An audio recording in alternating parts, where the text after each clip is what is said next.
주 안에서 여러분들 만나게 돼서 반갑습니다. 주님의 은혜와 평강이 여러분들에게 충만하시기를 기원합니다. 오늘 대다수 한국 교회들은 성탄절을 지킨다고 지금 다 예배 중에 있으려고 보아지는데, 저도 저녁에 저희는 이제 오늘 수요일이라서 낮에 예배하지 않고 사실은 수요 예배 겸 같이 우리 성탄절 같이 감사 예배로 함께 하자. 사실은 뭐 성탄절을 따로 지키고 이런 건 아닙니다만 수요 예배가 있으니까 수요 예배 모이자 해서 저녁 때 모이는데, 만약에 우리도 낮에 모였으면 오늘 제가 여기 못 왔을 텐데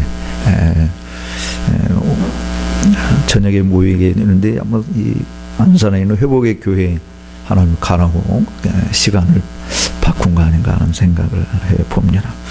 여러분들이 왜 절기를 안 지키는지 뭐 목사님이 잘 설명해서 가르쳐 주셨으리라고 보아집니다만은, 사실은 예수님의 생일날을 가장 잘 기억하실 수 있으신 분이 있다면 예수님의 제자들일 겁니다. 물론 이제 예수님을 낳으셨던 어머니 마리아도 마리아가 물론 더 잘 아셨겠지만, 그러나 여러분 우리 그냥 한국적인 입장에서 또 그 히브리 사람들 입장에서도 그렇고 서구 사람들 입장에서도 보면 그 생일을 가장 잘 축하해 줄 수 있는 사람들, 특별히 서구에서는 1년에 가장 중요한 날이, 결혼한 사람은 결혼기념일과 생일로 이야기해요. 그러니까 결혼 안 한 사람은 생일이거든. 그러니까 이게 이제 히브리 정신이기도 하고 그랬는데, 예수님의 제자들이 3년 동안 어쨌든 동거동락하면서 지냈잖아요. 근데 우리 같으면 오늘은 예수님의 이 세상에 오시는 생신날이니까 우리 제자들끼리 뭐 깜짝 파티를 만들어서 예수님 생신 축하합니다 뭐 했다는 기록이 복음서에 있어요, 없어요? 없어요. 그러니까 사실은 예수님의 생일이 복음서에 없다라고 하는 이유는, 그러니까 성경에 없다라고 하는 이유는, 우리 인간은 생일로부터 시작해서 사실은 인간, 물론 뱃속에서 잉태한 그 순간부터 우리가 사람으로 칩니다마는 시작이 있다, 그리고 끝이 있다, 이런 의미에서 생일을 축하하고, 그래서 탄생 몇 주년 또는 뭐 서거 몇 주년 이런 거를 기념하는 일은 우리 인간 사회에서 충분히 할 수 있는데, 예수님은 아브라함이 있기 전부터 계신 처음이요 나중이신 분이기 때문에 사람들이 예수님의 생일을 축하한다고 모이는 것 자체가 사실은 하나님을 모독하는 행위나 다를 바 없다라고 생각을 하는 거죠. 그래서 종교 개혁자들이 성탄절을 폐지시킨 이유가 거기에 있는 거예요. 그런데 우리 한국 교회나 일반 그 의식을 강조하는 국교회들, 또 로마 카톨릭 이런 교회에서는 이제 성탄절을 지키는데, 뭐 지키는 유익도 있지만 오히려 이제 폐단이 사실은 많은 거죠. 또 예수님의 부활절도 제자들이 부활을 기념해서 모인 날이 주일이지, 부활절, 부활하신 그 날을 기념하는 부활절 절기를 지킨 것은 아니다라고 하는 거예요. 그래서 성경의 가르침은 매일이 예수님이 이 땅에 오신 날이고 매일이 예수님이 부활하신 날이다.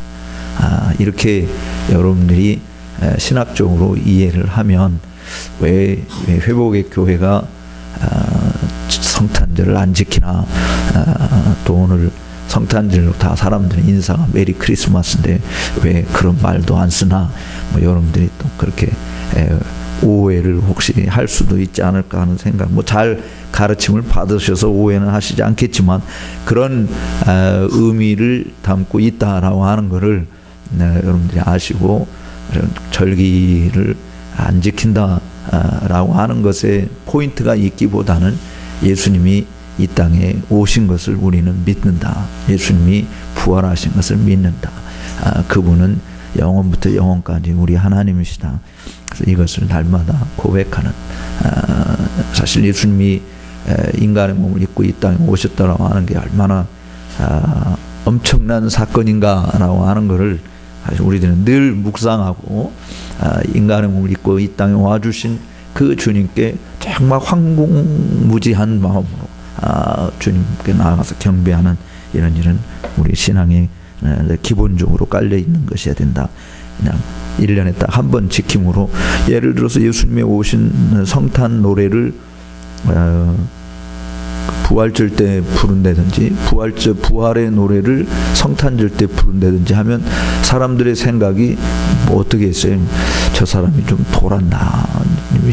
이 시기가 어떤 시기인데, 지금이 성탄절이니까 성탄에 관한 노래를 불러야 되고, 부활절이니까 부활에 관한 노래를 불러야 되는데 왜 부활절에 성탄 노래가 나오고 성탄절에 부활절 노래가 나오고, 이런 잘못된 생각을 하는 거예요. 사실 예수님의 오심과 고난과 부활은 언제나 우리가 노래해야 되고 감사해야 될 일이죠. 시기가 따로 있는 게 아니에요. 근데 그런 절기를 지키면 1년에 딱 한 번 예수님의 오심 생각해야 되고, 1년에 딱 한 번 고난과 죽으심과 부활을 생각하게 되는, 그래서 사실은 복음적인 측면에서도 잘못된 부분이 있다, 이런 생각을 하게 됩니다.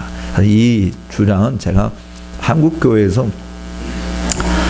제가 처음으로 사실은 절기를 지키면 안 된다, 이런 이야기를 해서 굉장히 몰매도 많이 맞고 그랬는데, 그래도 이렇게 또 젊으신 후배 목사님들이 또 가르침을 따라서 이렇게 또 바르게 성경적으로 교회를 세워가는 모습을 보니까 굉장히 기쁨이 그지없습니다.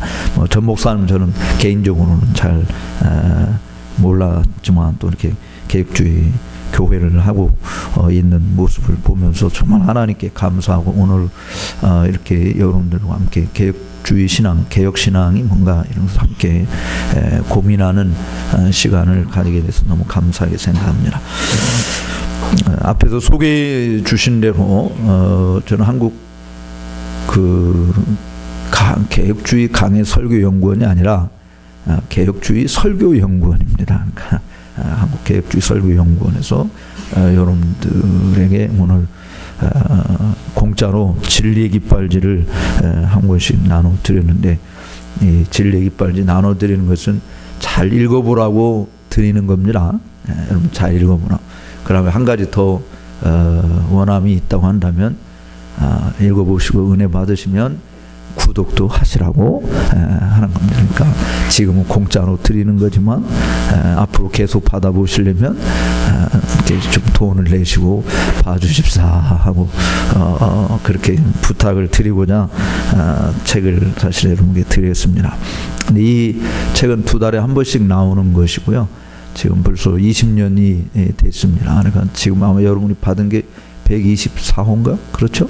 예. 20년 이렇게 나온 지 됐는데, 과거로도 혹시 보시고 싶은 분들이 있으시면 사무실에 이렇게 연락을 하시면 또 보실 수 있으십니다.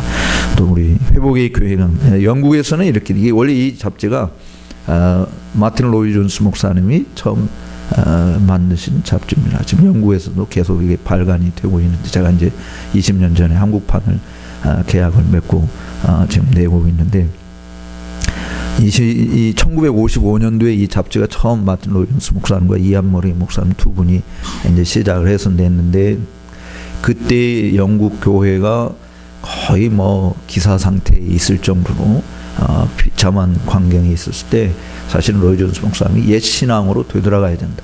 그렇게 해서 종교개혁자들, 청교도들 이런 자들의 가르침들을 이 잡지를 통해서 영국에 보급을 하기 시작을 한 거예요. 그 일을 통해서 영국 교회가 다시 건실하게 부흥이 되고 참 왕성하게 다시 세워지는 큰 역할을 했던 잡지이기 때문에, 뭐 제가 거기서 영국에서 공부하면서 한국 가면 내가 이거를 꼭 좀 소개를 해야 되겠다 이렇게 생각을 하고 한국에 와서 개혁주의 설교연구원을 만들고 목사님들의 강단 사역을 좀 도와드리고, 그리고 성도들에게 책도 좀 읽히고 하고자 사실 지금까지 일을 해왔습니다. 그러니까 여러분들이 진리를 사랑하는 사람들이니까 진리의 깃발질을 잘 애독해 주시면 여러분의 신앙에 큰 유익이 되리라 이렇게 봐져요. 한국에 나오는 모든 기독교 잡지는 광고로 대부분이 먹고 삽니다. 근데 지금 여러분 보시다시피 저희는 처음부터 지금까지 광고를 일체하지 않습니다. 그러니까 순수하게 성도들이 그냥 진리를 위해 살아가는 사람들의 그냥 작은 헌금과 후원으로 또는 구독해 주시는 것으로 이렇게 하기 때문에 여러분들이 많이 애용해 주시면 감사하겠습니다. 네, 오늘 개혁신앙이란 뭔가 여러분들이 잘 배우셨으리라고 생각을 하는데 우리 개혁주의라는 말 자체는 그 영어에 없어요.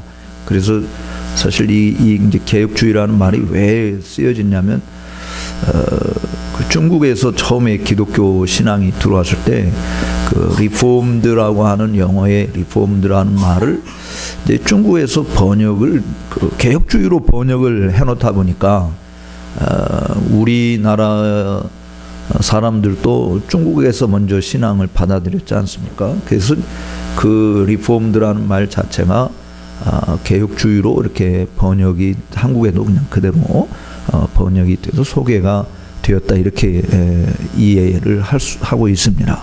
그러니까 원래 리폼드라는 말은 그냥 개혁된 또는 뭐 개선된 이런 형용사가 인데 사실은 근데 이제 우리 말에 그냥 Reformed Theology 또는 Reformed Faith라고 이해할 때 그냥 개혁주의 신학 또는 개혁주의 신앙 이렇게 번역을 합니다. 근데 최근에 와서 이제 사람들이 뭐 리폼이즘이 아닌데 왜 주의라는 말을 쓰냐 이래서 그냥 개혁신앙, 개혁신학 이렇게 줄여서 사용하기는 하지만 그래도 여전히 우리 한국 그 교회에 그냥 뿌리 깊게 내려 있는 것은 개혁주의다 이렇게 말을 할 수 있습니다. 이 개혁주의는 여러분들이 뭐 아시겠지만 16세기 마틴 루터의 종교개혁 이후로 나온 용어입니다. 그러니까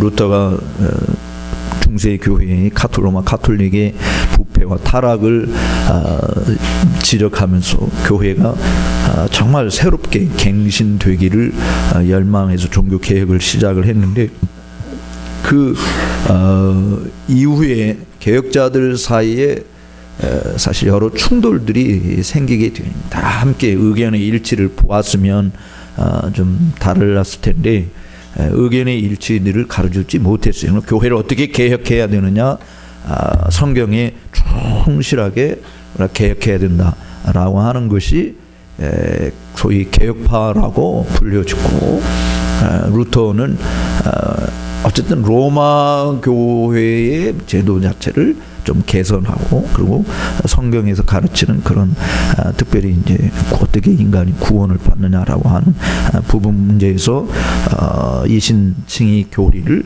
특별히 강조를 하게 되죠. 그래서 루터를 추종하는 세력이 오늘날 루터파 교회의 루터란 처치에 해당되고 그 루터파는 북구라파 중심으로 이렇게 형성이 많이 되었고요.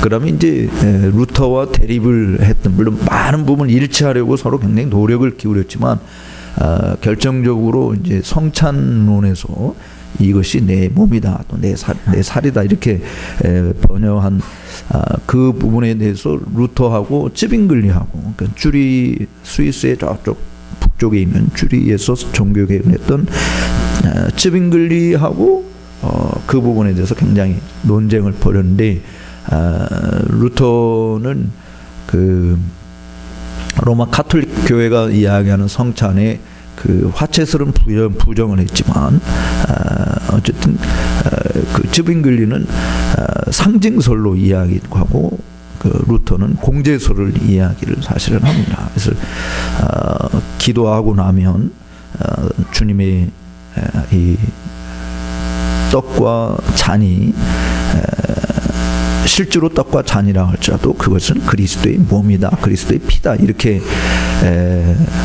생각하고 받은 거고, 쯔빙글리는 그냥 그리스도의 몸과 피를 상징하는 것에 불과한 것이지, 그게 진짜 떡이고 진짜 살이고 진짜 피는 아니다 이렇게 이야기를 했고, 거기에 이제 중간적인 입장을 취한 게 존 칼빈 선생님이 영적 임재설로 그리스도의 몸이, 부활하신 몸이, 사실은 쯔빙글리는 부활하신 몸 그리스도께서 육체 가운데 우리에게 임하는 것이 아니고 그냥 상징으로 해석을 했다고 한다면, 루터는 실제로 그렇게 임한다라고 생각을 했었고요. 그 중간을 좁힌 것이 이제 칼빈이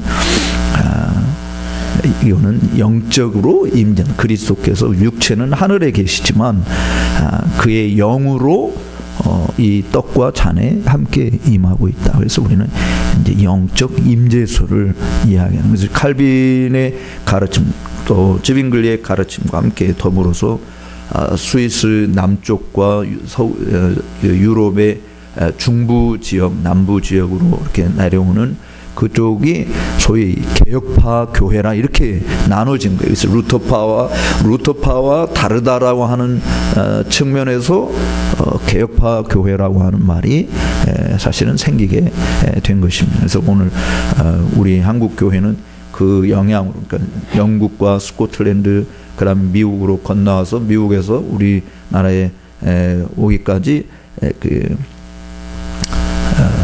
개혁파 교회의 신앙을 이렇게 전수받고 있는 건데, 이 개혁파 교회 가운데서도 유럽 쪽에서 특별히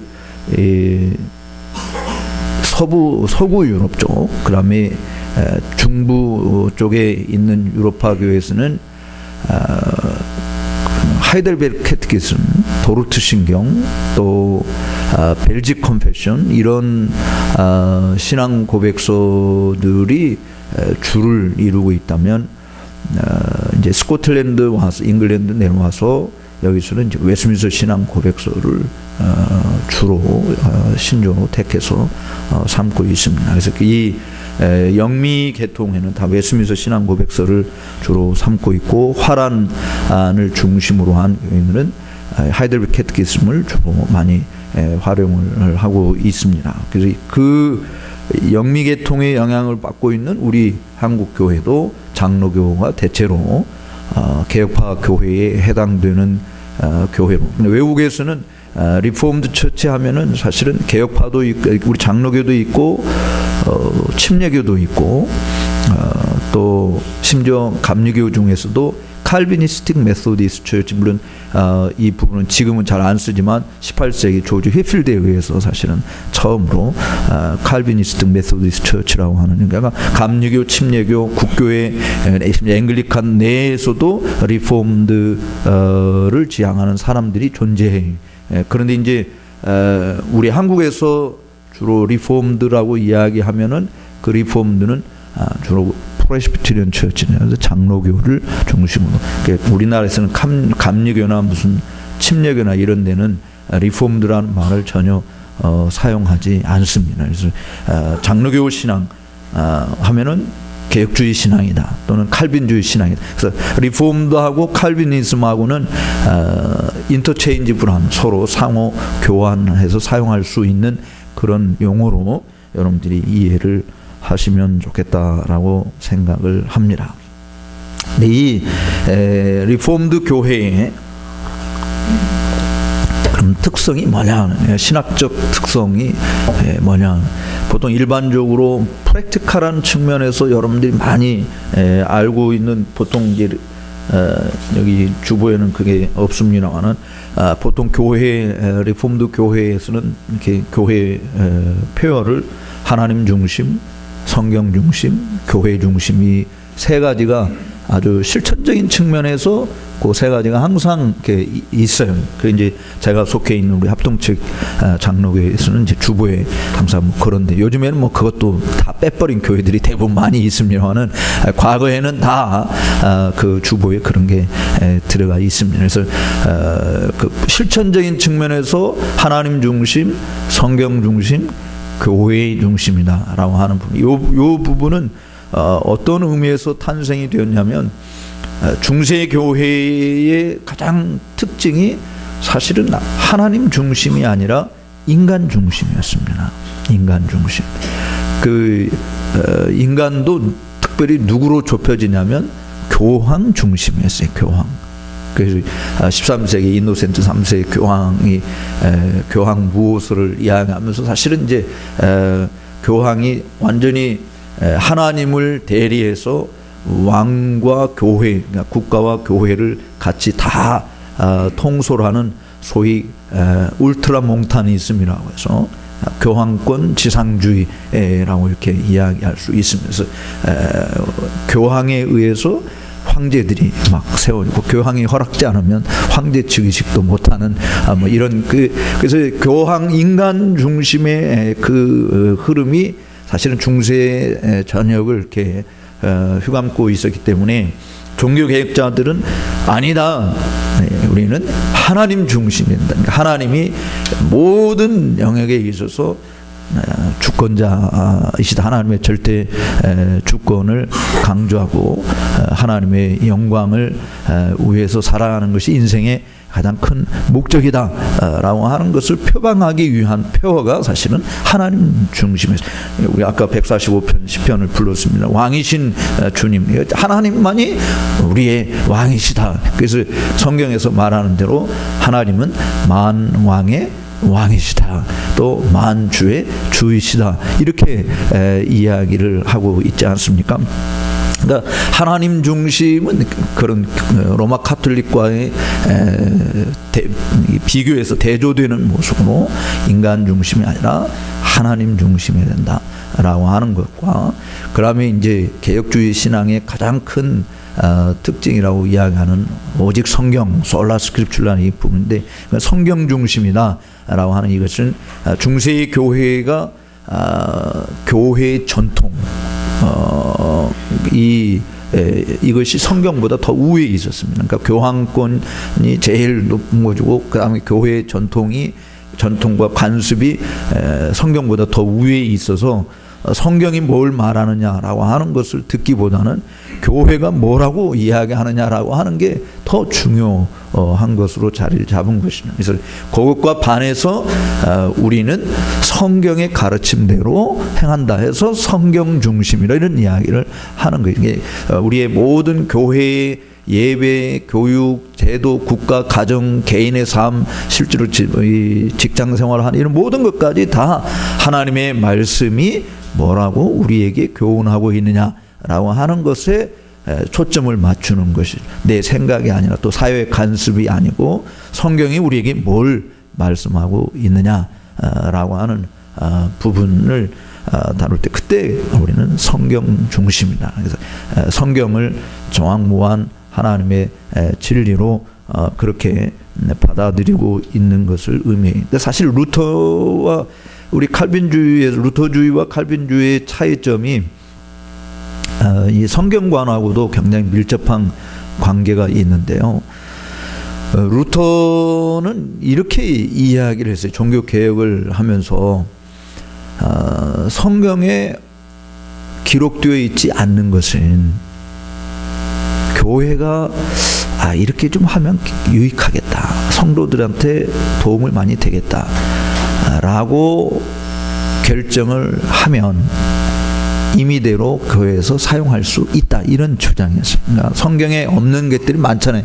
우리 실제 생활 속에서 성경대로 살아야 되는데 성경이 모든 백과사전이 아니기 때문에 우리가 알고 싶은 모든 것을 다 제시해 주지 못하는데 어떻게 할 것이냐 이런 부분을 놓고 이제 루터 선생님은 성경에 없지만 교회가 유익하다고 생각할 때 임의대로 정해서 사용할 수 있다, 이런 주장을 했어요.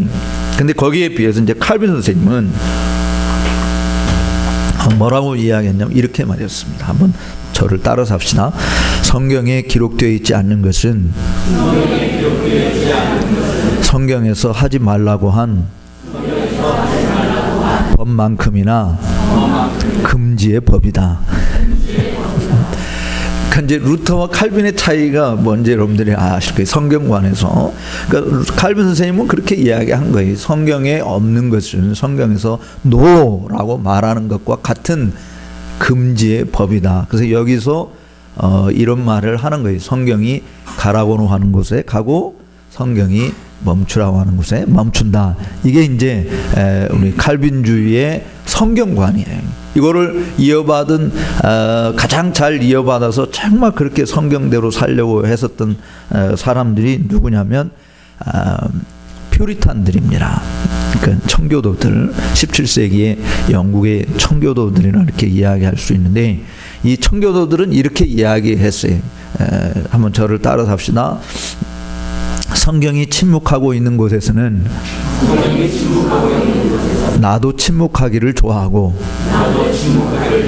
성경이 말하고 있지 않는 곳에서는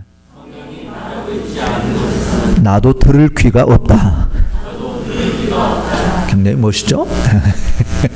그러니까 성경이 침묵하고 있는 곳에서는 나도 침묵하기를 좋아하고, I love to be silent. I love to be silent. 나도 침묵하기를 좋아한다. 근데 그 다음 말이 더 멋있어요. 성경이 말하고 있지 않는 것은 I have no ear to hear. 내가 들을 귀도 없다. 들을 귀도 없다. 그러니까 철저하게 성경에 충실하는, 그것이 솔라 스크립츄라라는 뜻이에요. 그러니까 오직 성경이라고 하는. 오늘 사실 개혁파 교회의 5가지 신앙의 특징을 우리가 이야기를 할 때 그 중에 제1번이 솔라 스크립츄라라고 하는 건데, 그 솔라 스크립츄라를 가장 잘 표현하고 있는 성경 구절이 뭘까라고 하는 것을 생각할 때 저는 고린도후서 13장 8절에 있는 이 말씀, 우리는 진리를 거스려서 할 수 있는 게 있어요, 없어요? 없다. 근데 이제 우리는 진리를 거스려서 하는 게 너무 많아요, 그죠? 그러니까 정말 개혁파 신앙은 진리를 거스려서 할 수 있는 게 아무것도 없다. 그리고 오직 뭐를 위할 뿐이다? 진리를 위할 뿐이다 라고 하는, 이게 이제 솔라 스크립츄라라고 이야기하는 겁니다. 근데 이 개혁파 신앙이 뭐냐? 지금 이제 뭐 하나님 중심, 성경 중심, 그다음에 마지막 교회 중심, 이렇게 이야기하는데, 요 솔라 스크립츄라는 조금 이따 다시 설명을 하도록 하겠어요.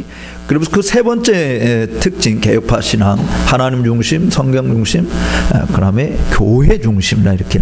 그 교회 중심이라고 하는 게 뭐냐? 우리 한국 교회는 예배당 중심으로 살아가는 것처럼 되어 있지만, 이게 예배당 중심이 아니고 교회 중심이다라고 하는 이 부분, 이거는 사실은 교회를 떠나서는 구원이 없다, 이것과 같은 거예요. 교회를 떠나서는 구원이 없다. 그러니까 교회 밖에는 구원이 없다. 이것과 관련해서 교회를 그리스도의 몸으로 이야기하자니, 성경에서 교회를 그리스도의 몸이라고 말합니다. 자, 우리 어린 친구들도 있으니까 한번 우리 어린 친구들이 물어볼 테니까 잘 대답해 보세요. 몸에는 지체가 많이 있어요, 그렇죠? 우리 몸에 팔도, 다리도, 손도, 뭐 이 귀도, 눈도, 코도, 입도, 이게 다 지체들이에요. 자, 이렇게 질문할게요. 지체가 몸에 붙어 있나요? 몸이 지체에 붙어 있나요? 자, 우리 꼬마 친구들,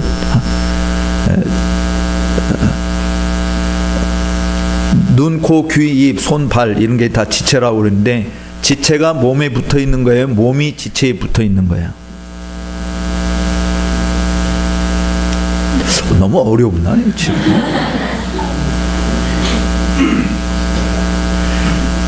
다르게 얘기하면 코를 얘기해요. 코가 몸에 붙어 있어요? 몸이 코에 붙어 있어요? 빨리 대답을 해봐. 대답을 잘해야 됩니다. 코가 몸에 붙어 있는 거예요? 몸이 코에 붙어 있는 거예요? 네. Very good. 그러니까 코, 눈, 귀, 뭐 손, 발 이게 몸에 붙어 있는 것이지 몸이 이것에 붙어 있는 게 아니고 몸이 손에 델롱델롱 달려 있는 게 아니잖아요, 그죠? 그 교회 중심이라고 하는 것은 그거를 의미하는 거예요. 그리스도의 몸, 교회가 그리스도의 몸이다. 그러면 성도는 그 몸에 붙어 있는 각 지체들을 이야기하는 거예요. 그러니까 예를 들어서 손이 떨어져 나가면 몸은 살 수 있어도 손은 새 기능 역할을 할 수 있어요, 없어요? 없어요. 모든 게 눈 하나 빠져나가. 내가 어제 밤에 그냥 크리스마스 이브라고 온라인을 해가지고, 옛날 우리 때는 다 온라인을 밤새도록 놀았고 그랬는데, 그래서 난 너무너무 피곤해. 그래서 오늘 예배당 뭐 특강한다고 하는데 나 안 갈 거야. 눈이 몸한테 이야기하는 거, 머리한테. 나 너무너무 피곤해. 나 눈 감고 갈. 그래서 눈 하나 싹 빼놓고 와보면, 눈은 그 눈 두 개를 다 빼고 온다 그러면 눈은 눈으로 집에 들어가가지고 다시 눈 끼워 넣을 수 있어요? 없어요. 그 다음에 그러니까 몸은 눈이 없어도 살 수 있어요, 없어요? 살 수 있어요. 그러니까 여러분들이 굉장히 중요해요. 성경에서 교회 중심이라고 이야기할 때 그냥 일주일 내내 예배당을 떠나지 않고 그냥 예배당에 모여서 뭐 한다고 이런 의미가 아니고, 사실은 그리스도의 몸인 교회를 떠나서는 우리 지체들은 생존이 불가능하다라고 하는 거예요. 뭐 팔 하나 없고 눈 하나 없고 이런 거를 사람들이 물론 이제 지체 부자유자로 이야기하고, 옛날 우리들은 다 병신이라 이렇게, 쟤는 뭐 눈이 없는 뭐고 팔이 없는 뭐고 이렇게 다 병신이라는 말을 써서 막 무시하고 이랬지만, 어쨌든 몸이 그런 거 없다고 뭐 사람들한테 그런 소리는 혹 들을 수 있을지 몰라도 몸으로서 살아가는 거는 아무 지장이 없어요. 뭐 누굽니까? 이게 팔도 없고 다리도 없고 그냥 몸통만 입고 있는 유명한 그 빅리친가 뭐 하는 사람입니까? 여러분 강의 들어보셨잖아요. 그 사람이에요. 사람. 팔다리가 없어도 사람으로 이야기한다. 근데 여러분 팔 하나 덜렁 떼어가지고 팔 하나 들고 있으면 경찰이 와서 여러분 다 어떻게 할 거예요? 잡아가지고, 왜냐하면 사람을 죽인 사람으로 오해할 수 있어요. 내가 팔 하나 떼어가지고 달고 있으면. 그러니까 우리가 교회 중심이라고 할 때 여러분들이 정말 깊이 생각해야 될 부분이, 그리스도의 몸을 떠나서는 우리 자체 개개인은 생존이 불가능하다. 그리고 항상 우리 모든 지체가 몸을 위해서 존재한다. 이거를 여러분들이 이해를 해야 돼요. 몸이 지체를 위해서 존재하는 게 아니에요. 모든 지체들이 다 몸을 위해서 존재한다. 아까 이야기처럼 손이 나 어제 밤새도록 그냥 이거 게임 아니라고 너무 피곤해. 그래서 손이 나 안 간다라고 이야기하고 뭐 가만히 있다라면 떨어져 나가야 되지만, 가더라도 나는 절대로 손을 움직일 수 없어. 나 가만히 있어. 그럼 밥을 어떻게 먹을 것이며 운전은 어떻게 할 거야? 손도 없는데. 그럼 안 움직여지면. 그러니까 사실은 모든 이 신체의 지체들은 다 몸의 원활한 활동을 위해서 존재하는 것이지, 몸이 지체를 위해서 존재하는 게 아니다. 그런 차원에서 교회의 중심이라고 이해할 때 우리 그리스도인들은 어떤 일이 있어도 교회를 떠나는 것이 되어서는 안 된다라고 하는 것을 의미하는 것입니다.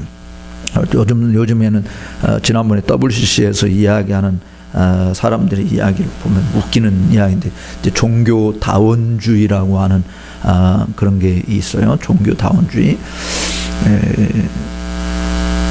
그 이번에 WCC 부산에서 하면서 거기 대표자 되는 사람 중에 한 사람이 그런 이야기를 했어요. 인도 사람인데 그 선교위원회 위원장인데,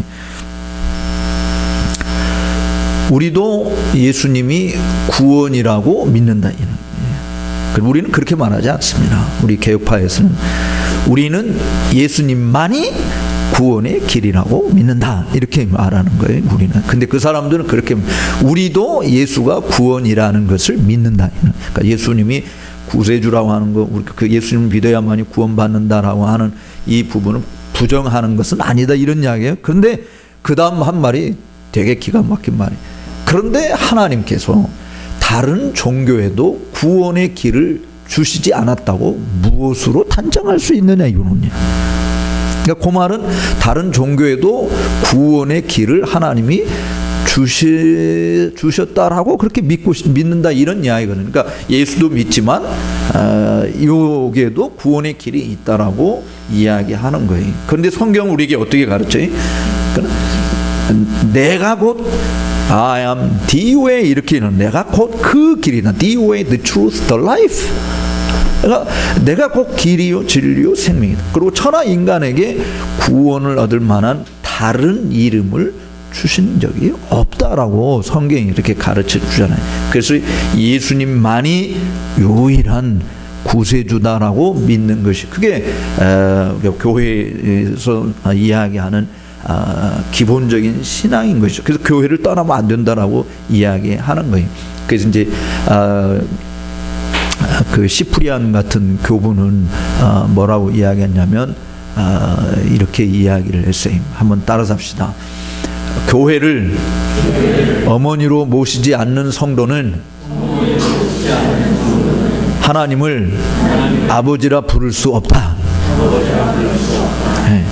그러니까 교회를 어머니로 신자들의 어머니를 칼빈 선생님께서 신자들의 어머니라 이렇게 이야기했는데 교회를 어머니로 모시지 않는 성도는 하나님을 아버지라 부를 수 없다 이렇게까지 이야기를 한 거예요. 그러니까 교회를 통해서 모든 성도들이 양육되어지는 보양이라는 말은 보호하고 돌보고 또 세움을 입게 되어지는 일을 하는 거죠. 그게 하나님이 에베소 교회에 편지하면서 우리에게 보여주신 가르침이시고 또 바울 사도가 쓴 목회 서신을 통해서 우리에게 교훈해 준 내용이어서 교회의 중심이라고 하는 것은 그런 의미를 가지고 있더라고 여러분들이 이해를 하면 되겠습니다. 그럼 이제 개혁파 교회의 이 5가지 솔라 중에서 가장 중요한 솔라 스크립츄라 이 부분을 함께 좀 생각을 좀 해보도록 하겠습니다.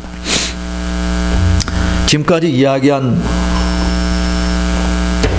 내용을 잘 이해가 되셨습니까? 제가 사실은 애들도 있고 그래서 좀 쉬운 말로 한다고 그러겠는데 잘 이해가 되셨다고 한다면 이제 더 쉽게 좀 이야기한다면 개혁파 신앙을 한마디로 뭐냐라고 정의를 한다면 저는 이제 아닌 것이 있고요.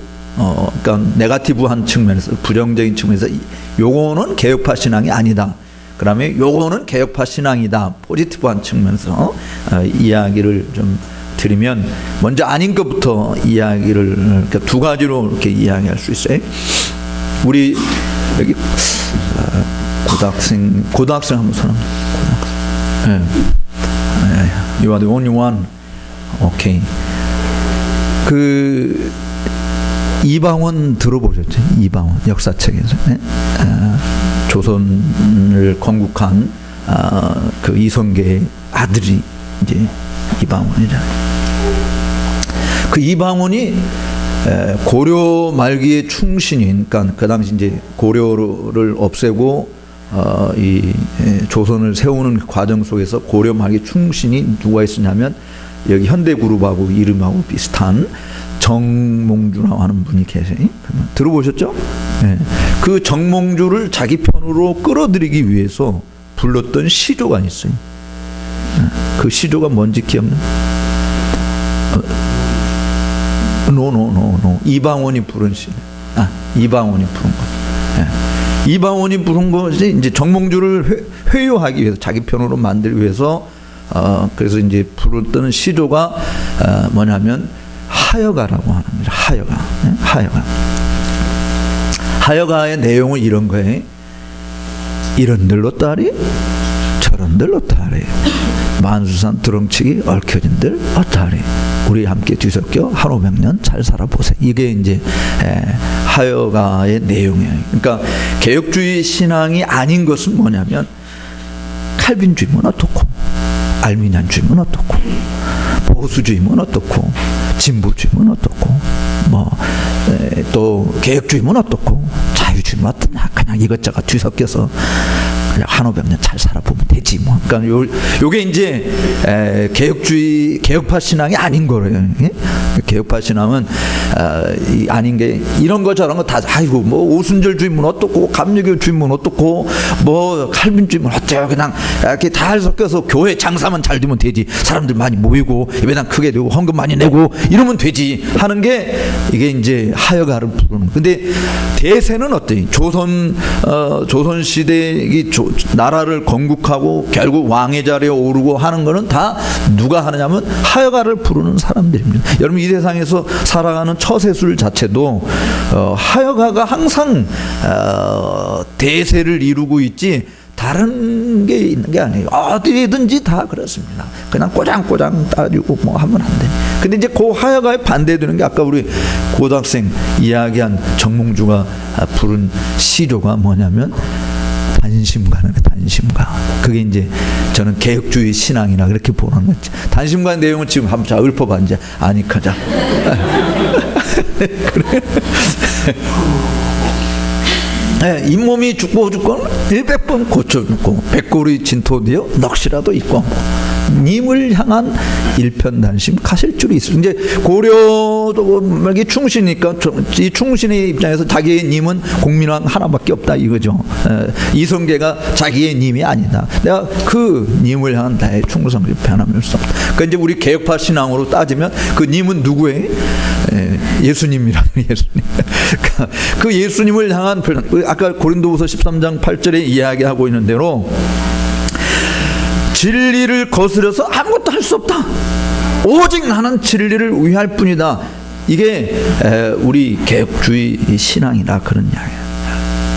그러니까 이것저것 뒤섞여 있는 것이 아니라 우리의 님은 예수님 한 분밖에 없다. 그 예수님이 진리니까 그 진리를 거스려서 나는 아무것도 할 수 없다.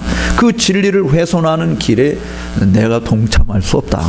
이 몸이 죽고 100번 고쳐 죽어도 나는 이 길을 갈 뿐이다. 그게 사실은 사도들이 보여준 신앙이고 또 우리 앞서가는 신앙의 많은 선배들이 종교개혁자들 그다음에 정말 청교도들 장로교회의 언약도들 이런 사람들이 다 보여준 참된 신앙이었어요. 또 이렇게 이야기했다고 해서 우리 나중에 수능고사에 이방원과 정몽주가 크리스찬이었는가 아닌가 답을 쓰라 이렇게 쓰면 뭐라고 써야 돼? 그렇게 질문이 문제가 나오면 뭐라고 쓰니 수능고사에 이방원과 정몽주가 크리스찬이었냐 아니었냐. 어떤 사람 내가 그렇게 비유로 이야기하니까 목사님 끝나고 나서 질문을 좀 하라고 했더니 그런 이야기 목사님 이방원이가 크리스찬이었습니까? 정몽주가 크리스찬이었습니까? 그때는 기독교가 그 다음에 없었기 때문에 제가 그분들이 예수 믿는 사람들이었다라는 말하는 것이 아니고 이제 개혁주의와 개혁주의가 아닌 것을 설명해서 뭐가 우리나라 역사 속에서 뭐가 가장 좋을까 하는 것을 생각해 보니까 이제 그게 좋은 예화 같더라고요. 그래서 예화로 말씀을 드린 거예요. 그러니까 천국에 가면 정몽주를 보고 지옥에 가면 이방원을 보고 뭐 이런 논리는 아니다. 어쨌든 예수 안 믿으면 다 지옥 가는 건지 사실은. 그러니까 오직 성경이라고 하는 것은 어떤 그 유혹이 우리 앞에 있다 할지라도 성경에 반하는 가르침은 내가 하지 않는다라고 하는 것을 이야기하는 거예요. 우리 이쪽에 계신 분들만 레위기 18장을 한번 찾아서 읽어보십시다. 레위기 18장.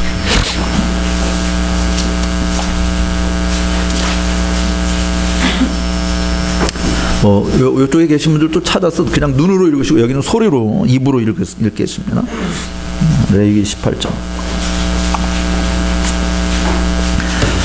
레위기 18장 1절부터 5절까지 한번 읽어보세요. 시작.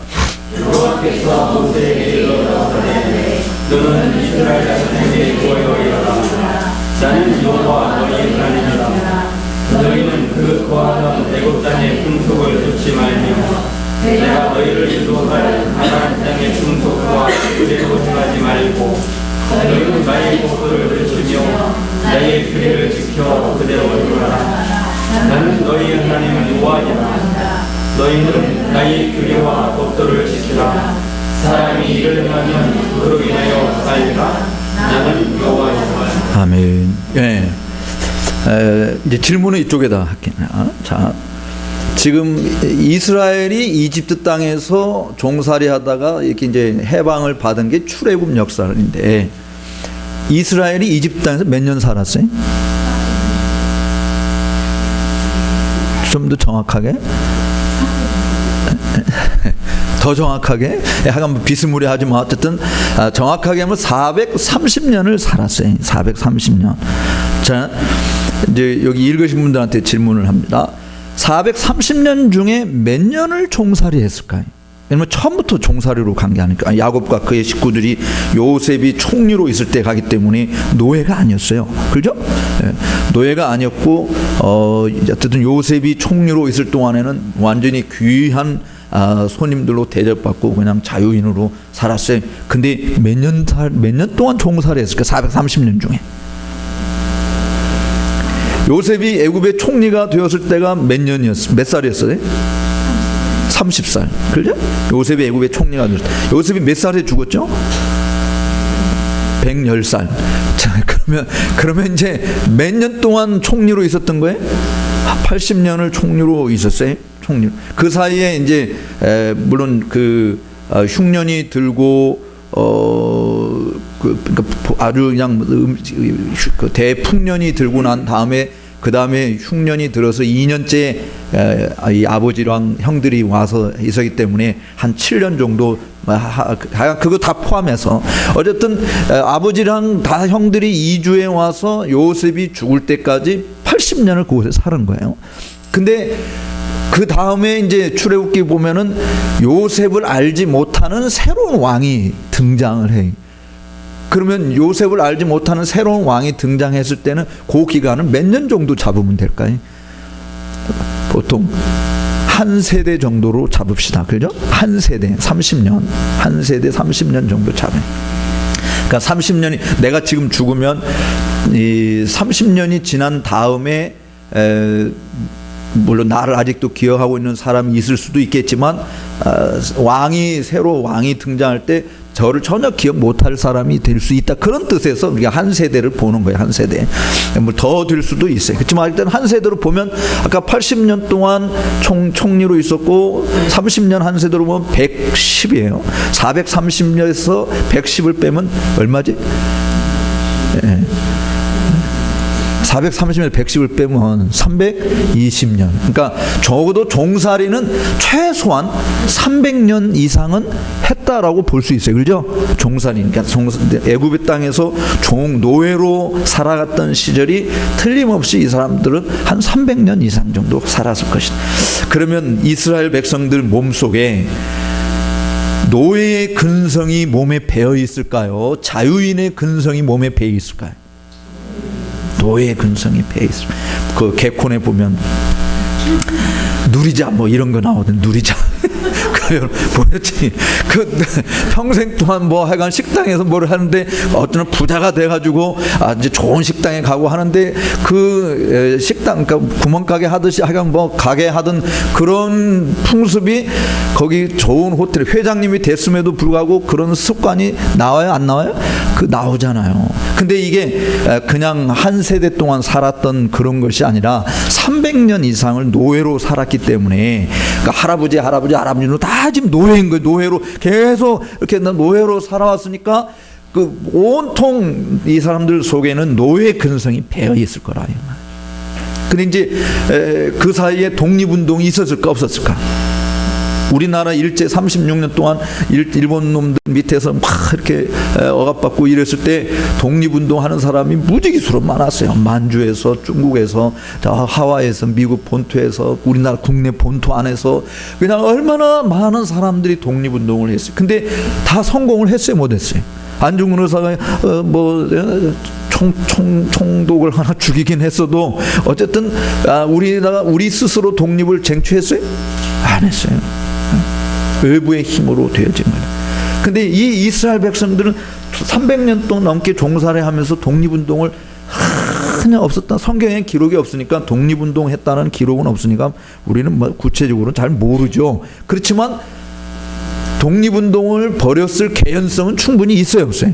있을 수 있어요. 왜냐하면 종살했는데 젊은이들이 의협심에 불타서 이집트 사람들을 죽이고 말이지 우리를 어떻게든지 탈출해서 뭐 하는 그런 것들이 있었을 거라고. 근데 단 한 건도 성공을 못했다 이 말이죠. 그래서 하나님이 이집트에 있는 그들을 건져내는데 내가 크고 강한 팔로 너희를 건져낸 너희 하나님 여호와라 이렇게 지금 이야기하는 거잖아요. 그러면서 이집트 땅에서 나온 이들에게 지금 당부하고 있는 게 레위기 18장에서 뭐라고 이야기했어요? 자, 너희가 이집트 땅에 있는 뭐를 쫓아서는 안 된다? 거기 이집트 땅이 뭐를 쫓지 말라?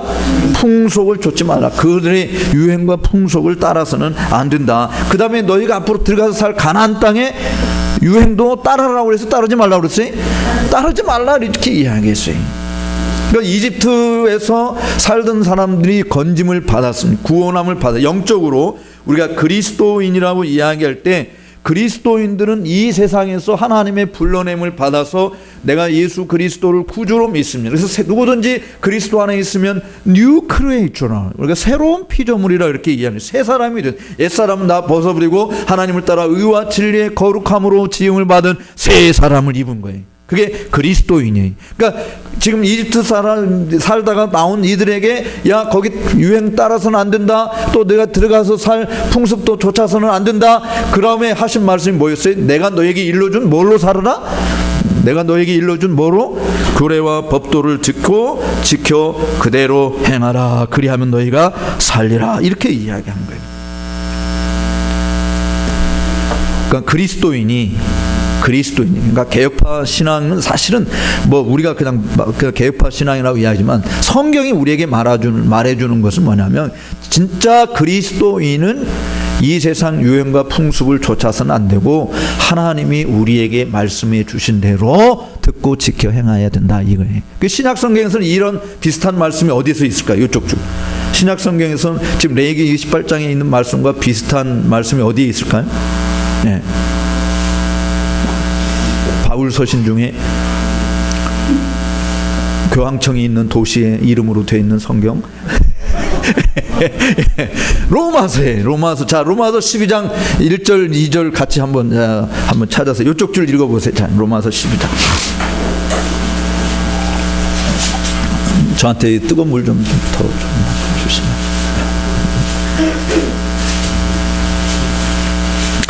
로마서 12장 자 1절 2절 한번 큰 목소리로 찾아서 읽으시기 바랍니다. 시작.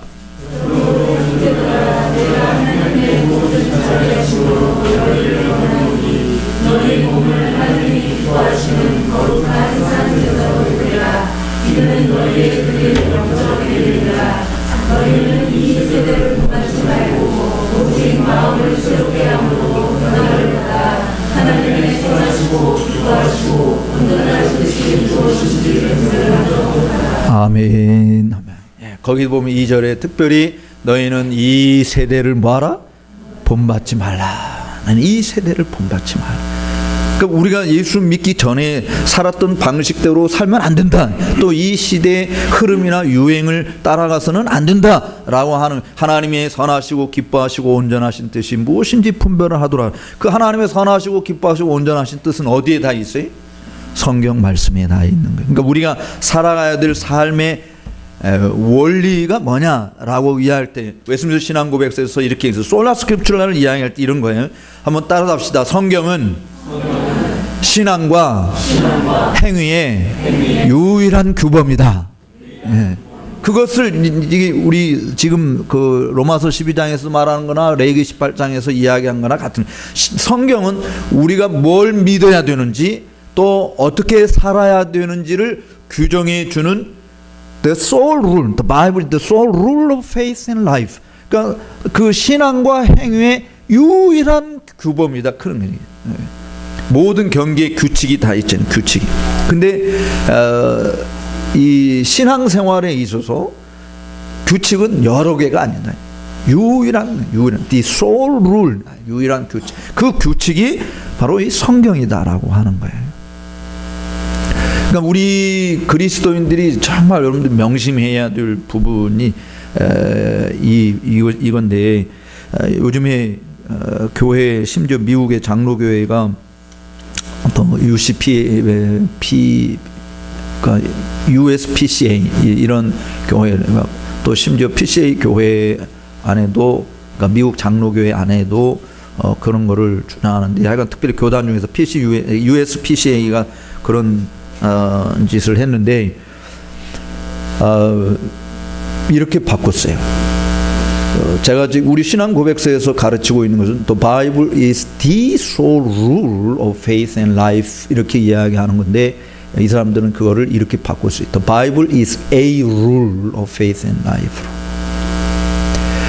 여러분, 영어의 the rule이라고 하는 것은 그 하나밖에 없다고. I am the way 이렇게 이야기할 때 나는 그 길, 그거밖에 없는 것을 이야기하는 거예요. 근데 a 부정관사를 붙이면 I am a way 이런 이야기를 내가 한다고 한다면 길은 여러 개 있는데 나는 그 중에 하나다, 이런 이야기거든요. 그러니까 성경을 신앙과 행위의 유일한 규범이다, 법칙이다, 이렇게 믿는 것이 지금 우리 개혁파 신앙 성경에서 말하고 있는 것이 그게 가르침인데, 근데 이제 이거를 사람들이 종교 다원주의 영향으로 바꾼 거예요. 성경은 사람들이 뭘 믿을 것인지 어떻게 살아야 할지 여러 규칙들이 많은데, 그 규범들이 많은데 그 중에 하나야.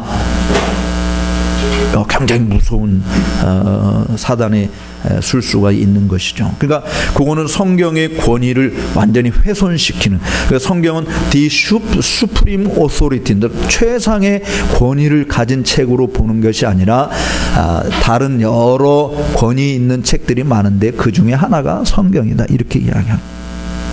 이게 이제 사단이 정말 민주주의라는 이름으로, 자유라는 이름으로, 관용이라고 하는 이름으로, 포용이라는 이름으로 좋은 거는 다 갖다 붙이면서 그 이름을 내다 붙이는 동시에 나타나는 파급적인 이 반대급부가 뭐냐면 성경의 권위를 훼손하는 것이죠. 성소수자 인권이 있다라고 이야기해서 성경에 동성연애를 하면은 안 된다라고 하면 그 권위를 훼손시키는 일을 하는 거예요.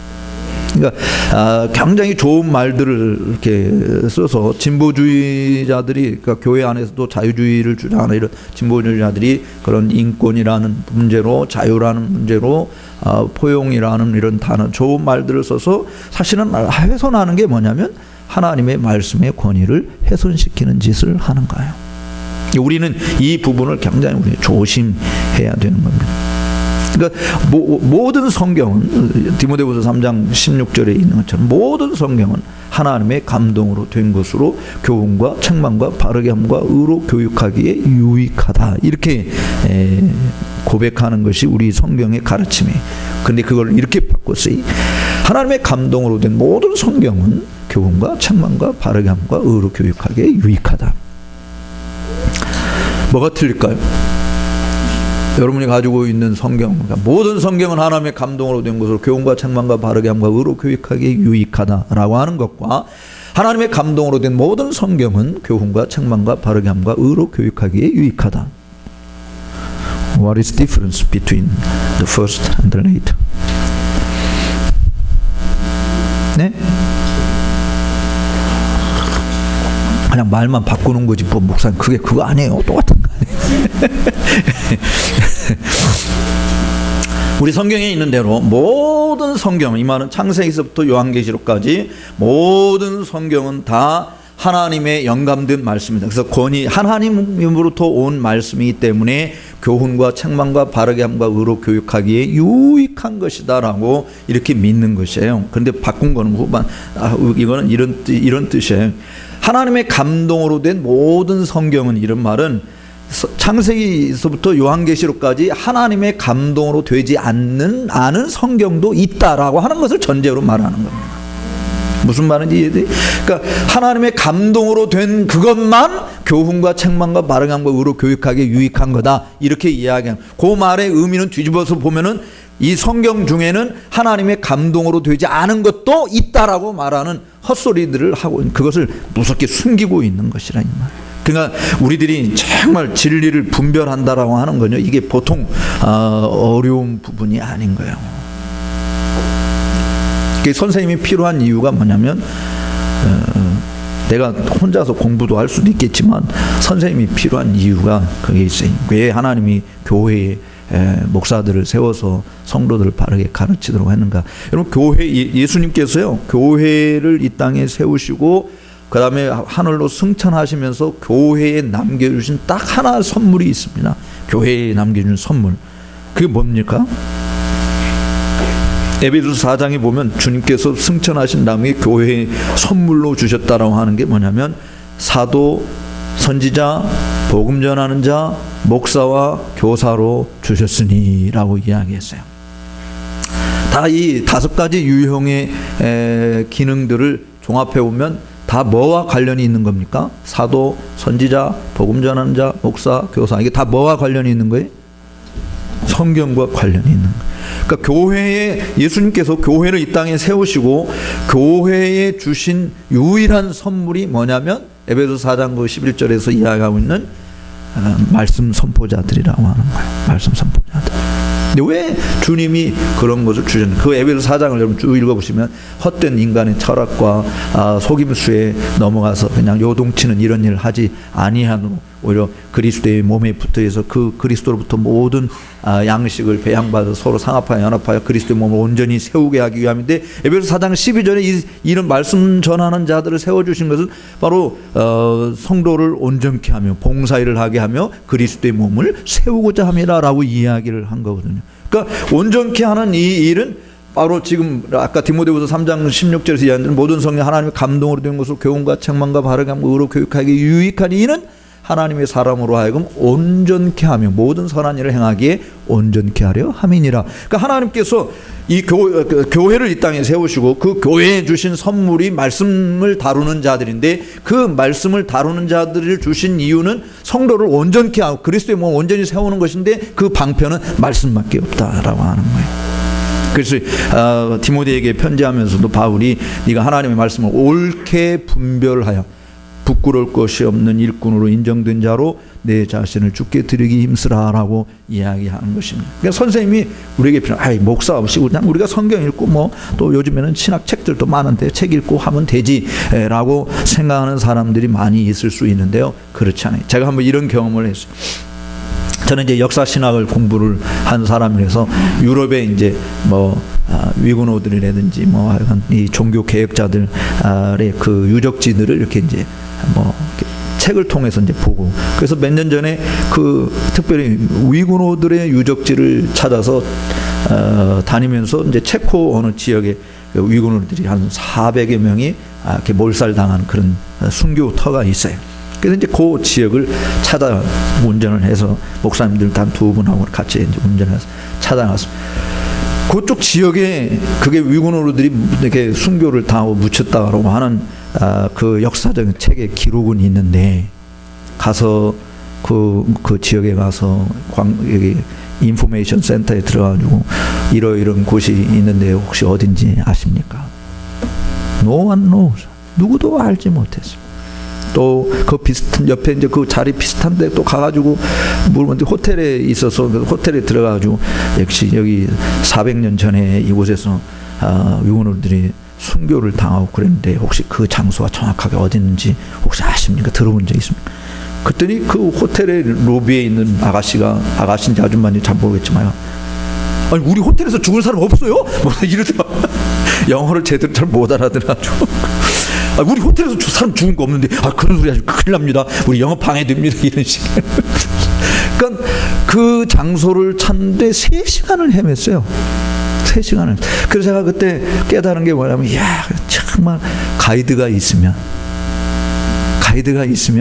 쉽게 찾을 텐데 가이드가 없으니까 그냥 여기 가서 물어보고 저기 가서 물어보고 시간만 그냥 다 낭비한. 여러분, 선생님은 왜 필요하냐? 선생님은 가이드예요. 교회의 목사를 세운 것은 하나님께서 그 성령의 역사로 통해서 우리를 진리 가운데로 인도하도록 세우는. 그러니까 사실은 목사가 여러분들을 진리 가운데로 인도하지 않으면 그거는 사기꾼이에요, 사실. 사단도 고린도후서 11장에 있는 것처럼 자신을 광명의 천사로 가장하고 의의 일꾼으로 변장하는데 탁월한 거죠. 탁월한. 그래서 옛날 청교도들은 이 연예인 되는 거 이런가 그 뭐 연극 배우 되는 거 이런 것들을 사실 굉장히 금했던 이유 중에 하나가 뭐냐면 그 사단 노름이다 이렇게 생각을 합니다. 왜냐하면 하나님은 나를 서창원으로서 살게 만들어야지 서창원이 뭐 손양원 목사님 역할을 대신하고 뭐 저기 주기철 목사님 역할을 대신하고 뭐 또 아니면 청교도 중에 뭐 누구를 대신하고 이렇게 살 수 있는 게 아니잖아요. 그러니까 사실은 나무 주연상 받았다, 여우 주연상 받았다 이 말은 무슨 말이냐면 남의 인생을 최선을 다해서 표현 잘했다라고 해서 상 주는 거거든요. 근데 하나님이 우리에게 말 주시는 것은 나로 하여금 남의 인생을 잘 표현하면서 살아라고 하는 것이 아니라 내 인생을 살아가는 거거든요. 그래서 사실은 기독교인들이 어떤 의미에서 연예계에 진출해서 그런 배우 노릇하고 하는 이런 거 그런 거를 우리들이 조심스럽게 생각해야 될 이유가 있는 겁니다. 평생 남의 역할을 하는 게 아니라 내 역할을 하면서 살아가는 거거든요. 뭐 그 다른 부분이지만 우리는 하나님의 말씀대로 살아야 된다. 그러니까 솔라 스크립츄라라고 하는 이 시대를 본받아서는 안 된다라고 하는 건데 우리 여기 앞에 지금 여기 권사님이세요? 네. 자녀 몇이나 두셨어요? 셋. 조금밖에 안 두셨네. 그러면 그 뒤에 계신 아까 반주하신 분은 자녀가 아직 없어요. 결혼하셨는데 앞으로 낳으실 생각은 그 몇 명 낳으실 생각?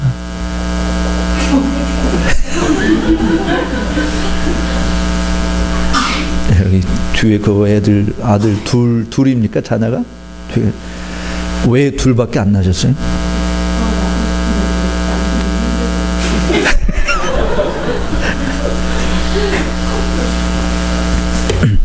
이제 저희 때 저도 이제 전쟁 전후 세대니까 우리 때 나왔던 구호가 뭐였냐면 무턱대고 나타가는 거짓 신세 못 면한다. 이게 이제 구호였습니다. 그러고 난 다음에 온 것이 아들 딸 구별 말고 둘만 낳아 잘 기르자 이런 구호. 그러고 난 다음에 딸 하나 열 아들 안 부럽다. 뭐 이러면서 이제 산하 제한을 사실은 해온 거거든요. 그게 범국민적으로 목사님들을 포함해서 모든 그리스도인들이 적극 동참한 결과가 오늘 우리의 현실입니다. 저희는 이 세대를 본받으라고 그랬어요? 본받지 말라고 그랬어요? 본받지 말라고 그랬습니다. 근데 우리는 세대의 흐름에 너무 영향을 받아서 나라에서 아기를 낳지 말라고 하니까 둘로 끝냈고 뭐 하나로 끝냈고 지금은 세대가 아기를 많이 낳으면 키우기 어려우니까 지금 더 안 낳고 저는 90년에 귀국해서 91년도부터 저도 애들 셋밖에는 뭐 못 낳습니다만은 애들 셋 데리고 오니까 무슨 소리를 많이 했냐면 야만인이라고 뭔 젊은 놈이 애들 저렇게 많이 퍼질러 가지고 왔냐. 그래서 택시를 태워주기를 해요. 버스를 태워주기를 해요. 정말 서러움 많이 나요. 애들 셋 데리고 그 버스 정류장에 서 있잖아요.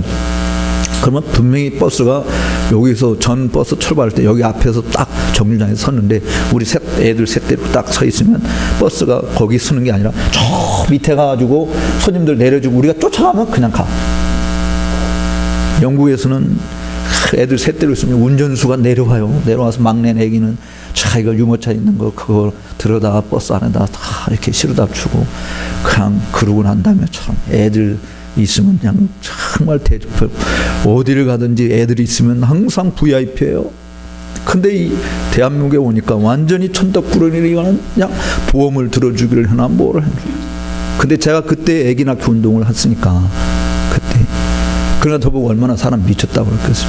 지금 무슨 아기를 낳는다. 제가 교회에서 무슨 장로님들하고 이야기하면서 반드시 한국 교회가 이 자녀들 없어서 심각한 문제에 봉착하게 될 겁니다. 애들 많이 낳기 운동해야 됩니다. 그래서 이제 교회에서 장로님들이 반대하는 걸 가지고 그냥 우겨가지고 한국교회에서 최초로 아마 지금도 그런 위원회는 없는 것 같아요. 최초로 뭘 만드냐면 출산장려위원회를 만들어요. 선교위원회, 교육위원회, 예배위원회 이런 거 위원회 있듯이 교회에서 출산장려위원회를 만나요. 결혼해가지고 남자와 여자가 만나서 아기를 낳는 것 둘은 낳아야 본전이다. 그러니까 둘까지는 교회에서 어떤 혜택 그냥 축하만 해요. 셋째부터는 교회에서 출산 비용 다 대주고 다달이 교육비를 주기로 그렇게 한 겁니다. 그래서 제가 신무했던 삼양교회에서 제가 이제 올해 지난 여름에 이제 교회를 사임을 했는데 삼양교회는 제가 3년 전에 우리 교단의 그 주일학교 통계를 낼 때 통계 조사를 했을 때 수도권에 있는 우리 합동측 교회 1000개 교회 설문조사를 보내서 400개 교회 답이 왔는데 제일 크다고 말하는 사랑의 교회를 포함해서 영아부 유치부 출석률이 평균 17명밖에 안 됩니다. 수도권의 교회 전체 우리 합동측 교단에. 근데 그때 삼양교회는 영아부 유치부 출석률이 90명이 넘었습니다.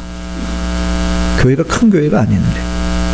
그러니까 올해 이제 가장 많이 태어난 집이 6명, 6번째 하긴 했고 평균 3.1명 교회에서. 그러니까 주일학교 220명 주일학교 어린이들 가운데 100명 가까이가 영아부 유치부 애들은 바글바글바글하네요. 우리 여기 지금 애들 다 와 있지만 저녁 예배도 다 애들 다 와서 같이 예배 참석하고. 그게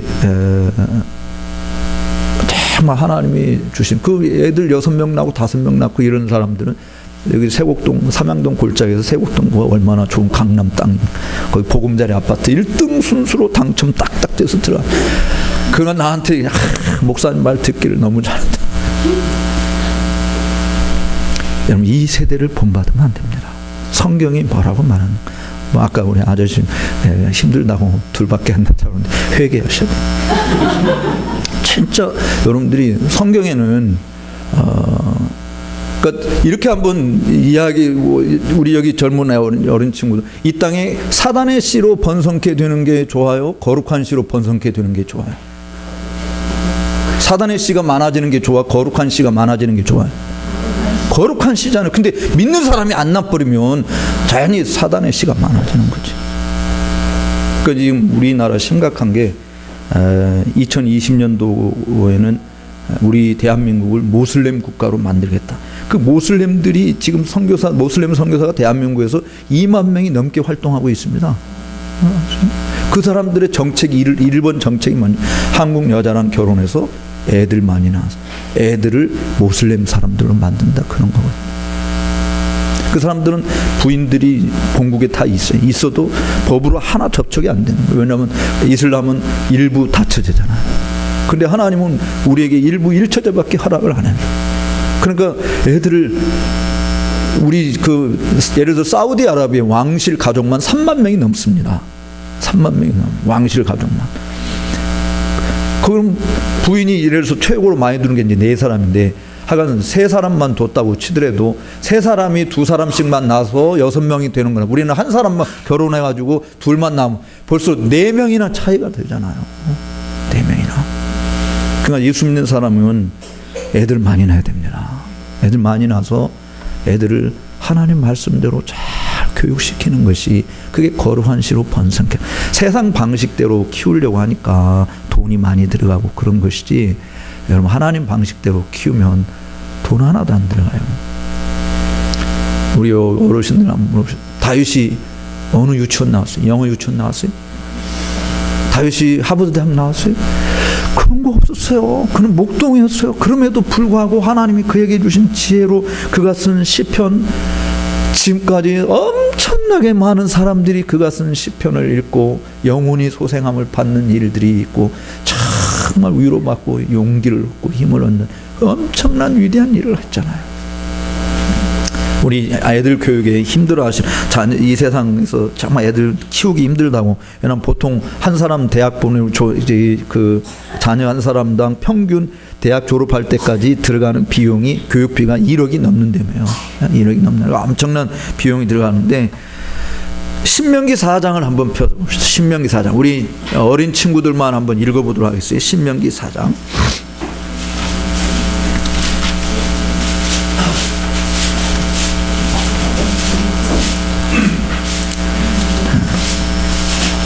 신명기 4장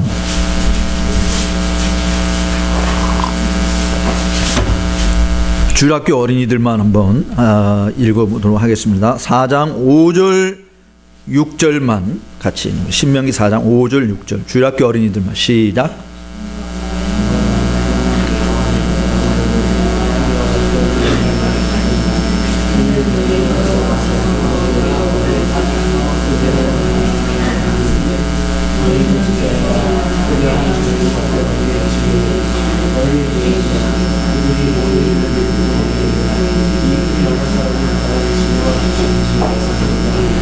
아멘. 여기 이 말씀을 잘 보세요. 지금 뭐 하여간 학교에서 뭐 영어도 가르치고 수학도 가르치고 뭐 다 가르치고 있긴 한데 여기 있는 말씀을 보세요. 내가 나의 하나님 여호와의 명하신 대로 규례와 법도를 너희에게 가르쳤다. 그러니까 영어 가르쳤다는 말이 아니에요. 수학 가르쳤다는 말도 아니고 뭐 과학 가르쳤다고 하는 것도 아니에요. 내가 너에게 일러준 규례와 법도를 너에게 가르쳤다. 근데 그 이유가 뭐냐면 너희로 들어가서 얻을 기업으로 얻을 땅에서 그대로 가르친 그 하나님의 규례와 법도를 듣고 제대로 행하게 하려 합니다. 이런 이야기입니다. 그런데 6절에 보면 재밌어요. 너희는 즉 행하라 그리하면 열국 앞에 너희의 지혜요 너희의 지식이라. 그들이 이 모든 규례를 듣고 이르기를 이 무슨 나라? 큰 나라. 이 큰 나라 사람은 과연 지혜와 지식이 있는 백성이로다. 그러니까 주변의 열국들이 자 우리 고등학생이 이스라엘이 큰 나라요 작은 나라요? 축구만 우리나라 강원도 땅덩어리밖에 안 하니까 이스라엘이 큰 나라가 아니에요. 여기 우리 친구들 보면 이스라엘 큰 나라는 어떠니? 중국이나 미국이나 뭐 소련, 러시아 땅이나 뭐 인도나 막 이렇게 호주나 이렇게 땅덩어리가 엄청나게 큰 그런 나라가 큰 나라예요. 그리고 또 인구가 엄청나게 많은 나라가 큰 나라인 거예요. 그리고 요즘에는 뭐 크다라고 하는 건 이제 돈이 많은 사람이 큰 사람이 되고 이런 거지만 어쨌든 큰 나라라고 하는 것은 땅덩어리가 엄청나요. 거기에 비해서 이스라엘이라고 하는 것은 땅덩어리 쭈꾸리만한 거예요. 근데 지금 우리 스스로 이제 조그마한 나라인데 우리 스스로 우리 큰 나라라니까 라고 떠든다고 해서 누가 그거 알아줘요? 근데 이 사람 여기 지금 여기 4장 6절에 있는 말씀을 보면 이 사람들이 모세를 통해서 듣고 배웠던 규례와 법도를 주변 열국이 듣고 주변 다른 사람이 그렇게 이야기하는 거지. 이야 저 사람은 큰 사람이네 이런 이야기. 이스라엘 보고 과연 큰 나라다. 큰 나라 뭐가 있는? 지혜와 지식이 있는 큰 나라다. 그러니까 우리 부모님들이 애들한테 뭘 가르쳐야 되느냐. 집에서부터 여러분 애기가 태어나면요 하나님의 소리를 어디서 제일 먼저 들어요? 집이에요. 교회가 아니에요. 교회는 기독교 교육의 센터가 아니라 가정이 기독교 교육의 센터예요. 집에서 아이들로 하여금 하나님을 듣게 해야 되는, 하나님을 배우게 해야 되는 거예요. 그래서 어려서부터 그 거룩한 씨가 그들 속에 새겨져서 하나님의 말씀을 따라 사는 거예요. 하나님 말씀 따라 살지 않는 것은 손가락질 당하는 거죠. 저기 손가락질 당할 이유가 하나도 없어요. 무릇 그리스도 예수 안에서 경건하게 살고자 하는 자는, 즉 하나님 말씀대로 순종하며 살고자 하는 자는 핍박을 받게 되어 있습니다. 근데 우리가 핍박받고 싶지 않으니까, 그러니까 우리는 세상 사람들이 하는 대로 다 그 세상의 유행 따라서 그렇게 하는 거죠. 애들이 다 스마트폰 가지고 있으니까 기독교인들 다 스마트폰 사줘야 되는 거. 애들이 다 무슨 명품 가방, 무슨 명품 옷도 다 그 입고 다니니까 기독교인들도 다 해야 되고. 이거는 아니다. 우리 이 세상의 유행과 풍습을 쫓아가서는 안 된다. 하나님의 말씀을 따라서 살도록 만들어야 된다. 이게 개혁신앙이라 그런 이야기. 그냥 신학적으로 여러분들에게 제가 많은 이야기를 할 수도 있지만 그것보다도 더 중요한 것은 사실은 우리가 하나님의 말씀을 이 땅에서 어떻게 실천하며 살 것인가. 그래서 저는 교회에서 학교 보내지 말라고 그랬어요. 학교 보내 애들을 학교 그냥 그대로 보내는 것은 우리 아이들의 영혼과 몸을 사단의 입속에 그냥 집어쳐넣는 거나 똑같은 것이다. 정말 보내지 않을 수, 안 보낼 수만 있으면 집에서 부모가 홈스쿨링 하라. 손해볼 것 각오해야 되는 거야. 이 세상에 하는 대로 다 해버리면 편해요. 그래서 예수님이 이야기했지. 이야기한 게 너희 세상이 너희를 핍박하는 것은 세상이 너희가 세상과 같지 아니하기 때문이다라고 이야기했는데 세상과 똑같이 살아가는데 핍박받을 이유가 하나도 없는 거죠. 근데 세상과 다르게 살기 때문에 여기 개혁교회를 하는 이유가 그런 거잖아요. 모든 교회가 다 이러면 어떠고 저러면 어떠고. 그래서 교회도 완전히 사람 중심으로 그냥 하나님 중심이 아니고 사람 중심으로 움직여 말씀 중심이 아니고 말이죠. 이 세상의 흐름과 유행 세상이 다 그러니까 우리도 그렇게 해야 된다. 한번 저를 더 한번 따라서 해주시기 바랍니다. 참 성도는 진리를 따라가는 것이 아니고 진리를 쫓아간다. 일리 있는 이야기 세상에 많이 있어요. 순리대로 살아야 된다. 그건 세상이 하는 이야기예요. 그러나 우리는 진리를 거스려서 아무것도 할 수 없고 오직 우리는 진리를 위할 뿐이다 라고 하는 이 가르침에 여러분들이 정말 목숨을 걸어야 돼요. 주의 이름으로 내가 선지자 노릇하고 주의 이름으로 귀신도 쫓아내고 주의 이름으로 많은 권능을 행하였다. 그런데 마지막 날 주님이 내가 너희를 도무지 알지 못한다. 아니 무슨 소리냐. 내가 예수님의 이름으로 했더니 아니 뭐 내가 모함에서 이름으로 했어요? 내가 뭐 공자 이름으로 했어요? 내가 뭐 석가모니 이름으로 했어요? 내가 예수님의 이름으로 했는데 왜 나를 모른다고 합니까? 근데 예수님이 그러니까 사실은 이 땅에서 그렇게 주의 이름으로 선지자노로 귀신 쫓아내고 능력을 크게 행한 사람들 다 어마어마하게 다 환영받고 인정받는 사람들이 다 높임받는 사람들이죠. 얼마나 인기짱이겠어요. 그런데 마지막 날 주님이 내가 너희를 도무지 알지 못한다. 그 이유를 불법을 행하는 자는 즉 하나님의 말씀대로 행하지 아니했기 때문에 모른다고 하는 거예요. 여러분들이 이 땅에서 뭐 세상 사람들이 원하는 처럼 잘 나가는 사람이 될 수 있습니다. 우리는 세상에서 잘 나가는 사람이 되는 것이 목적이 아닙니다. 칼빈주의의 삶, 살든지 먹든지 마시든지 뭘 하든지 다 하나님의 영광을 위해서 하라고 이야기하는 우리 계획파 신앙인데 그 계획파 신앙은 직업을 선택함에 있어서도요. 여러분들 직업 선택하는 기준이 뭡니까? 우리 아이들을 공부시켜서 뭐 이런 사람이 되라 저런 사람이 되라라고 할 때 그 기준이 뭐예요? 첫째는 다 돈과 관련이 있잖아요. 이 세상에 돈을 많이 버느냐 못 버느냐라고 하는 것이잖아요. 근데 우리 그리스도인은 그게 아니에요. 첫째가 뭐냐? 하나님께 영광을 돌릴 수 있느냐? 정말 하나님이 기뻐하는 일이냐라고 하는 것을 보여주는 것이 돼야 돼요. 그런 의미에서 칼빈주의는 직업이 귀천이 없는 거예요. 직업이 귀천이 없어요. 우리는 다 이 세속적인 영향 때문에 사회의 어떤 이런 세속적인 영향 또 농공행상의 그런 원래부터 우리나라에서 내려왔던 그런 유교적인 이런 전통 때문에 전부 다 직업의 귀천이 있다고 생각하는 거예요. 과거 옛날 영국의 처칠 수상이 있을 때 수상 관절을 평생 동안 청소하면서 은퇴하신 분이 있어요. 그 은퇴하실 때 그분한테 당신은 어떻게 평생 그냥 여기 청소부로 이렇게 있다가 은퇴를 합니다. 그때 그분이 대답한 게 칼빈주의적 대답을 한 거야. 무슨 말씀을 하시나?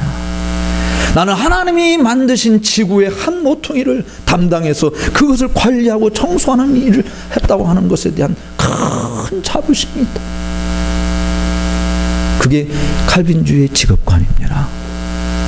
내가 어떤 일을 하느냐라고 하나님이 만드신 그 창조하신 지구의 한 모퉁이에 내가 관리해서 그것을 하나님께 영광을 기뻐함으로 일을 하는 것이죠.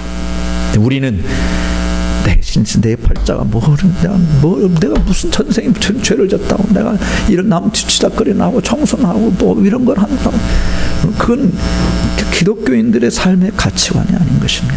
정말 내가 무슨 일을 하든지 돈을 많이 버느냐 못 버느냐 이런 데 관심이 있는 게 아니라 정말 주님이 기뻐하시는 것인가, 나로 인해서 많은 사람들이 행복해지는 것인가.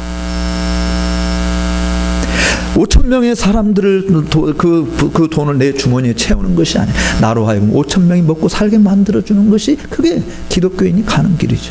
어떻게 하면 5,000명, 10,000명 거를 내 주머니에 채울 것인가.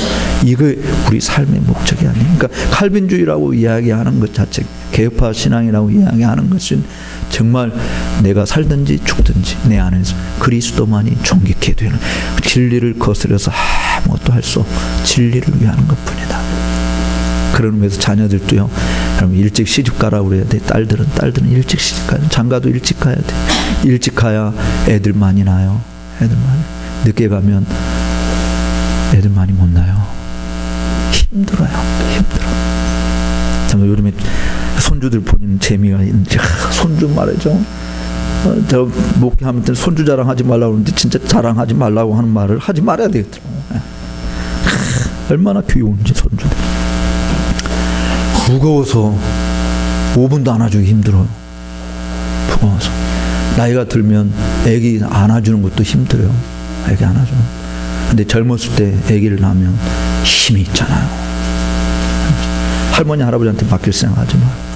그냥 결혼하면 직장도 못 다니게 하고 애기 낳아서 애기 키우는 일에 전념하라. 세상 사람들하고 사는 방식이 틀려야 되는 겁니다. 우리 그리스도인들은. 세상 사람들이 그렇게 가도 우리는 하나님의 말씀이 말하는 대로 간다. 그럼 지금 비난을 받고 좀 욕을 먹는 것 같아도 마지막 날 주님께로부터 착하고 충성된 종아, 내가 참 잘했다라고 칭찬 듣지 않겠어요? 그런 여러분들 다 되시기를 주의 이름으로 축복합니다. 사실 더 할 이야기들이 더 많이 있는데 끝내야 되죠. 네. 조금만 더 할까요?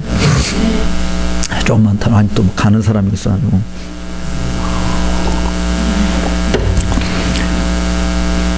말라기서 3장을 한번 펴서 읽어. 말라기서 3장.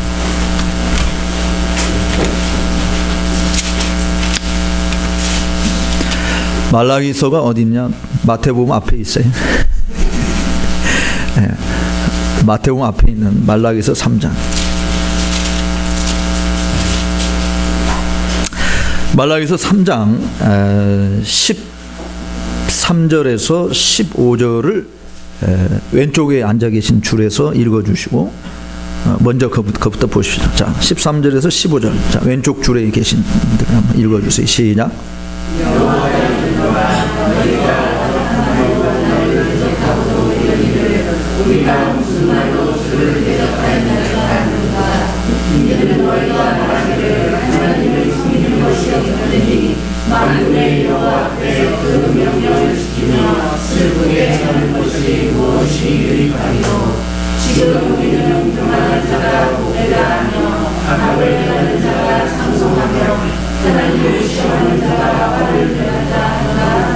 아멘. 이거는 하여가를 부르는 사람들의 모습입니다. 이게 지금 3장 13절에서 15절까지 있는 이 사람들의 주장, 아유, 뭐 하나님 섬기는 게 뭐 유익했나?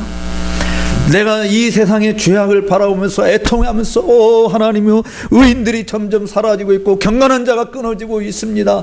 어떻게 해야 되겠습니까? 하나님, 터가 무너지면 의인이 뭘 해야 되겠습니까? 그렇게 탄식하고 눈물을 흘리는 게 뭔 유익이 있느냐? 뭐 그냥 적당히 믿어, 뭐 그냥 교회 떠날 수는 없고 뭐 그냥 대충 그냥 하면 되지. 이러면 어떠고 저러면 어때? 이런 거거든요. 그러니까 교만한 자가 복되다 이야기하고, 악을 행하는 자가 오히려 잘 되잖아요. 창성하고 하나님을 시험하는 자가 아무런 해를 당하지도 아니한다라고 이야기하는, 이게 지금 사실은 하여가가 대세를 이루고 있는, 지금 이게 예수 믿는 사람들, 교인들을 향해서 이야기하는 거예요. 안 믿는 사람들을 이야기하는 것이 아니고, 지금 교회에 다니는 사람들 중에 얼마나 많은 사람들이 이렇게 이야기를 하는가. 내가 정말 헌금 생활도 잘하고 기도 생활도 잘하고 사회에서 거짓말하지 않고 세금 떼어먹지 않고 내가 법 잘 지키고 교통법도 잘 지키고 질서 잘 지키고, 여러분 회사에서 그렇게 다 생활하다 보면 여러분 칭찬 듣는 게 많아요? 욕 먹는 게 많아요? 욕 먹죠. 당연히 욕 먹고 배척당하는 거예요. 다. 니만 뭐 잘났냐, 너만 뭐 어쩌냐, 이런 거예요. 또 같은 그리스도인들끼리도 정말 하나님 말씀대로 살려고 이야기하는 것을 보면은 뭐 너만 예수 믿냐. 우리 아들은 이제 직업군인인데 우리 아들이 소대장 때 하나님, 그러니까 자꾸 군인들은 이게 뭐 회식 많아지고 술 먹는 이런, 그러니까 중대장이나 소대장 때인지 중대장이나 대대장인지 야, 뭐 너만 예수 믿냐? 나도 교회 집사요. 그냥 하면서 그냥 술을 막 펄펄 먹어 들으니까 우리 아들 보고 그냥 술 마시라고. 그게 정말 괴롭다고. 자기도 집사 교회다. 그냥 참 같은 그리스도인들도 내가 그리스도인으로서 정말 경건하게 살려고 하다 보면 사람들한테 배척을 같은 교회 안에서도 배척당. 우리 개혁교회 하는 틀림없이 전 목사님도 같은 동료 친구들 목사들한테 뭐 개혁교회 한다고 뭐 밥 먹여주냐, 더 교회도 조그만하게 지하에서 이렇게 하면서 뭐 그리고 세상에서는 성공한 사람들 막 큰 교회당 사람들 많이 먹고. 여러분, 하나님 눈에는 아까 이스라엘 땅 하나님 말씀을 듣고 지켜 행하는 사람 큰 나라요. 하나님 눈에는. 세상 사람 눈에는 그런 게 안 보이지만, 그러니까 하나님 시각에서 우리가 어떻게 보느냐라고 이야기하는 건데, 지금 13절에서 15절까지 있는 이 이야기는 그렇게 살아가는 것이 대세인 것으로 보이는 것이죠. 근데 하나님은 그런 시대에 찾으시는 분이 있다는, 어떤 사람을 찾는, 16절, 17절, 18절을 우리 이쪽 줄에 계신 분들이 한번 읽어봅시다. 시작. 그들이 여호와를 경외하는 자들이 이스라엘 말하되 여호와께서 그것을 존중해 부르시고 여호와를 경외하는 자와 그 이름을 존중해 생각하는 자를 위하여 여호와 앞에 있는 기념책에 기록하셨느니라. 만군의 여호와가 이르노라. 내가 나의 정한 날에 그들로 나의 특별한 교육을 삼을 것이요 또 사람이 자기를 섬기는 아들을 아끼듯이 내가 그들을 아끼리라. 그들에게 너희가 돌아와서 의인과 악인이며 하나님을 섬기는 자와 섬기지 아니하는 자를 정멸하라. 아멘. 보세요.